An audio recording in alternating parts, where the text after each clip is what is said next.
Next ఎవరు మాట్లాడుతున్నారు? Good morning, this is భవిత. నేను కేఎల్ యూనివర్సిటీలో 3-2 చదువుతున్నాను. So coming to my placement, నేను సిమెన్స్ ఈడిఏ అనే జర్మన్ మల్టీనేషనల్ కంపెనీలో ప్లేస్ అయ్యాను. సో దీనికి main reason it is my parents as well as my university who has guided me and who has shown their support through out this journey. So KL university ఎలా unique అవుతుంది అంటే like మాకు చాలా flexibilities ఉంటాయి. Like ఒక particular పర్సన్కి ఒక డొమైన్లో ఇంట్రెస్ట్ ఉంటే he can pursue that domain without any difficulties. So వేరే కాలేజెస్లో అలా లేదు. Like if he has chosen CSC, he should start CSC from first year to fourth year. So KL యూనివర్సిటీలో అలా కాదు. ఫస్ట్ 1 year చదివిన తర్వాత if a person is not like willing to study that particular branch, he may get converted into other branches based on their interest. So నేను VLSI specialisation నుంచి వచ్చాను. మెయిన్గా మాట్లాడుకుంటే ఇక్కడ ఉన్న స్టూడెంట్ యాక్టివిటీ సెంటర్స్, ఇక్కడ నేను ఆల్వేస్ విఎల్ఎస్ఐ అనే టెక్నికల్ క్లబ్లో వైస్ ప్రెసిడెంట్లా ఉన్నాను. సో అక్కడ నేను టెక్ సెషన్స్ డెలివర్ చేస్తాను. ఆ టెక్ సెషన్స్ డెలివర్ వల్ల నాకు నా మీద కాన్ఫిడెన్స్ అనేది పెరిగి so I could able to perform very good in the interview.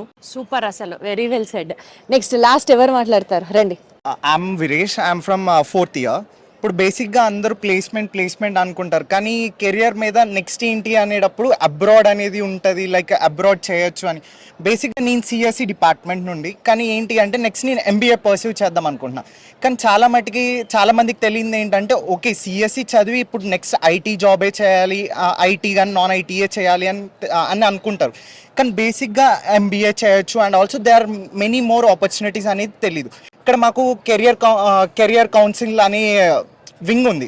So వాళ్ళు ఏంటంటే మాకు సెషన్స్ కండక్ట్ చేస్తారు. లైక్ నెక్స్ట్ ఏంటి, మీకు జాబ్ అనేది ఒకటి కాదు, like you can settle through learning కూడా. నెక్స్ట్ మీరు ఎంబీఏ అనేది పర్సీవ్ చేయొచ్చు ఏదన్నా అని.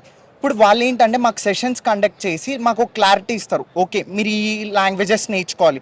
సో ఇప్పుడు లాంగ్వేజెస్ నేర్చుకోవడానికి కోసం మా కాలేజ్ వాళ్ళు మాకు German language and also Japanese language అనేది కరికులంలో ఇంక్లూడ్ చేశారు. సో ఏంటంటే ఎవరైతే అబ్రాడ్ వెళ్దాం అనుకున్నారు సో వాళ్ళు ఆ కోర్స్ తీసుకోవచ్చు. అది దాన్ని బట్టి ఏంటంటే మనం క్రెడిట్స్ కూడా మనం తీసుకోవచ్చు అనమాట. సో అండ్ ఆల్సో దీనివల్ల ఏంటంటే నెక్స్ట్ ఒకవేళ మన కంట్రీస్కి వెళ్తే మనం ముందు నుండే training right from the beginning it self వాళ్ళు మనల్ని ట్రైన్ చేస్తున్నారు. ఇప్పుడు నెక్స్ట్ ఏంటంటే ఇప్పుడు మీకు 4th year అయ్యాక లైక్ మీరు నార్మల్గా ఖాళీగా ఉండి నేర్చుకోవడం, లైక్ మీకు ఏంటంటే 1 year గ్యాప్ వచ్చేస్తుంది. ఆ 1 year గ్యాప్ లేకుండానే like right from the 4th year beginning లేకపోతే 3rd year నుండి మీరు 3rd yearలో మీరు లాంగ్వేజ్ నేర్చుకుంటారు. 4th yearలో ఏంటంటే మీరు లైక్ ఎంట్రన్స్ ఎగ్జామ్స్ ఉంటాయి, like IELTS and TOEFL GRE అని ఉంటాయి. సో వాటికి మనకి ఇక్కడ ఏంటంటే ట్రైనింగ్ అనేది ఇస్తారు, క్యాంపస్లోనే ఇస్తారు. లైక్ అకాడమిక్ అవర్స్ తర్వాత ట్రైనింగ్ ఇస్తారు. ట్రైనింగ్ ఇచ్చాక ఏంటి అంటే లైక్ ఎగ్జామ్ ప్యాటర్న్ అనేది ఎలా ఉంటుంది, లైక్ ఎలాగ మనకి ఈజీగా ఏ కాంపోనెంట్స్లో మనం దీంట్లో బెస్ట్ అనేది మనకు ఒక ఫీడ్బ్యాక్ ఇస్తూ మనకి ట్రైన్ చేస్తారు. దానివల్ల ఏంటి అంటే మనకి 4th yearలో ఉన్నప్పుడే ఎగ్జామ్స్ అనేది కంప్లీట్ చేసేస్తాం. 4th year మన అయిన వెంటనే వితిన్ 2 to 3 monthsలో మనం ఫ్లై అయిపోవచ్చు. So I feel KLU is the best platform, ఎందుకంటే నాట్ ఓన్లీ అకాడమిక్స్ మనల్ని నెక్స్ట్ కెరియర్ గైడెన్స్ లో కూడా హెల్ప్ చేస్తుంది.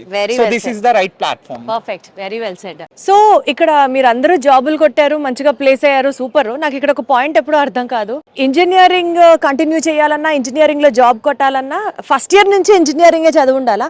కొంతమంది పాలిటెక్నిక్ చేసి కూడా వస్తుంటారు. అలాంటి వాళ్ళు మీ దగ్గర ఎవరైనా ఉన్నారా? నేను చదివింది అయితే శ్రీకాకుళం గవర్నమెంట్ పాలిటెక్నిక్. సో అక్కడ త్రిబుల్ నేను తీసుకున్నా. సో అక్కడ 3 years చేసి ఇక్కడ నేను లేటరల్ ఎంట్రీ స్టూడెంట్గా అయితే జాయిన్ అయ్యా. లేటరల్ ఎంట్రీ అంటే లైక్ మేము ఫస్ట్ ఇయర్ నుంచి చదవకుండా డైరెక్ట్గా సెకండ్ ఇయర్లో ఎంటర్ అవుతాం. సో దాన్ని లేటరల్ ఎంట్రీ. అచ్చా, అంటే ఒక పాలిటెక్నిక్ కాలేజ్లో మీరు ఫస్ట్ ఇయర్ చేశారు, అక్కడ నుంచి 3 years చేశారు, అక్కడ నుంచి ఇటు వచ్చారు. Okay okay. సో మీ జర్నీ ఎలా ఉంది? ఇక్కడ మీకు కూడా ఇప్పుడు ఏం చదువుతున్నారు? లైక్ నేను ఇప్పుడు వచ్చేసరికి ప్రెసెంట్ ఫైనల్ ఇయర్ త్రిబుల్ చదువుతున్నా. అండ్ మా డిపార్ట్మెంట్ సైడ్ వచ్చేసరికి అయితే ఫుల్గా సపోర్ట్ అయితే ఉంది. మీరు ఏ ప్రాజెక్ట్స్ పరంగా అయినా దేని పరంగా అయినా ఫుల్ సపోర్ట్ అయితే ఉంది. ఇందులో అయితే ఎటువంటి ప్రాబ్లం అయితే లేదు. అండ్ ప్లేస్మెంట్స్కి సంబంధించి మీరు ఎక్కడైనా ప్లేస్ అయ్యారా? ఏంటి పరిస్థితి? నేను వచ్చేసరికి జాపనీస్ ప్లేస్మెంట్లో అయితే సెలెక్ట్ అయ్యా. నా ప్యాకేజ్ వచ్చేసరికి 31.3 lakhs. ఓ మై గాడ్, అసలు ట్రిపుల్ లో ఎంత పెద్ద ప్యాకేజ్ అన్నది కష్టం అని అంటూ ఉంటారు అందరూ, అవునా? త్రిబుల్ అయితే ప్యాకేజ్ కొద్దిగా కష్టమే, కాకపోతే జాపనీస్ సైడ్ ఇలాంటి సైడ్ వచ్చేసరికి మనం ఈజీగా కొద్దిగా క్రాక్ చేయొచ్చు. సో దాని పరంగా అయితే మనకి కాలేజ్ వచ్చేసరికి చాలా సపోర్ట్ అయితే చేస్తుంది. సో ఫారెన్ సైడ్ జాబ్స్ కావాలనుకుంటే మాత్రం కాలేజ్ చాలా మంచి సపోర్ట్ అయితే ఇస్తుంది. అంటే శ్రీకాకుళం నుంచి వచ్చిన ఒక వ్యక్తి జాప్వెన్ కంపెనీలో సెలెక్ట్ అయ్యాడు అని అంటే మీ ఊర్లో వాళ్ళందరి రియాక్షన్ ఏంటో ఒకసారి చెప్పారా? Like they are very happy. Actually మా సైడ్ నుంచి అయితే ఫస్ట్ ఇంత ప్యాకేజ్ రావడం అయితే నాదే. సో మొత్తం చాలా హ్యాపీ అయితే ఉన్నారు. సో అసలు ఇంకా శ్రీకాకుళంలో వంశానికి ఒక్కడు అన్న కటౌట్ ఇస్తూ ఉంటారా మీకు? యాక్చువల్లీ సో నా పాయింట్ ఏంటంటే శ్రీకాకుళం అంటే కొంచెం నాట్ సో అడ్వాన్స్డ్ ప్లేస్ అని చెప్పుకోవచ్చు. అక్కడ ఉన్న ఎడ్యుకేషనల్ అట్మాస్ఫియర్ ఏంటి, ఇక్కడికి వచ్చిన తర్వాత చేంజ్ అవ్వడానికి కేఎల్యూ ఏ రోల్ ప్లే చేసింది? ఎస్, మా సైడ్ వచ్చేసరికి మేజర్గా అయితే థియరిటికల్ ఎక్కువ ఉంటుంది. సో ప్రాక్టికల్ అయితే చాలా తక్కువ. ఇక్కడికి వచ్చేసరికి అయితే నేనైతే మేజర్లీ 5 కాంపిటీషన్స్కి అయితే వెళ్ళా. So every competition will be funded by the KLU only. So KLU fund చేసింది కాబట్టే మేము కాంపిటీషన్కి వెళ్ళగలిగాం. సో మేజర్గా ఇక్కడ కేఎల్యూలో అయితే మాకు ఫండింగ్ వస్తుంది కాబట్టి మేము కాంపిటీషన్స్కి వెళ్ళి అక్కడ గెలవడం కూడా జరుగుతుంది. ఏమేం కాంపిటీషన్స్కి వెళ్ళి గెలుచుకొచ్చారు ఇప్పటిదాకా?